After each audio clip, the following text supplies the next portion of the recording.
Nou, Karel met die naam van Mark Burke van die maatskappy Castello en hy is so terloops ook by die DEA betrokke. Hy is baie diep in die moeilikheid want hy het 'n wet gebreek na bewering. Nou, hier's twee dinge wat ek net so vinnig oor wil gesels. Die eerste een is hierdie ding wat bekend staan as arbitrage. Wat beteken die woord arbitrage? En die tweede ding het te doen met valutebeheerregulasies. So arbitrage, wat beteken dit?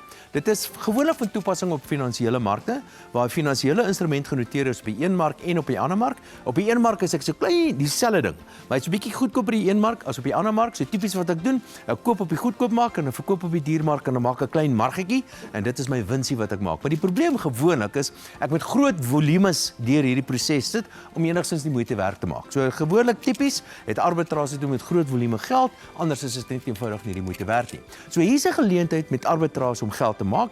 Jy vat jou rande en jy ry dit om vir dollars en jy vat jou dollars en jy koop Bitcoin in die buiteland. Dit is bietjie goedkoper as in Suid-Afrika. Nou vat jy die buitelandse Bitcoin, kom verkoop dit in Suid-Afrika en dan ry dit weer terug vir rande en in die proses het jy 'n klein winsie gemaak. Die probleem is, jy word beperk met 2 miljoen rand per jaar wat jy die land kan uitvat en weer 'n keer kan terugbring. Want as gevolg van valutebeheerregulasies. Nou dit is die bewering wat gemaak word teenoor Castello, is dat hulle vat hulle kliënte se 2 miljoen rande, want jy word beperk per individu, en dan vat jy namens jou kliënt die geld uit en doen die hele proses en dis onwettig. Jy mag nie jou kliënte se geld gebruik om dit te doen nie. Maar die probleem is eintlik nie of die kliënte se geld gebruik nie.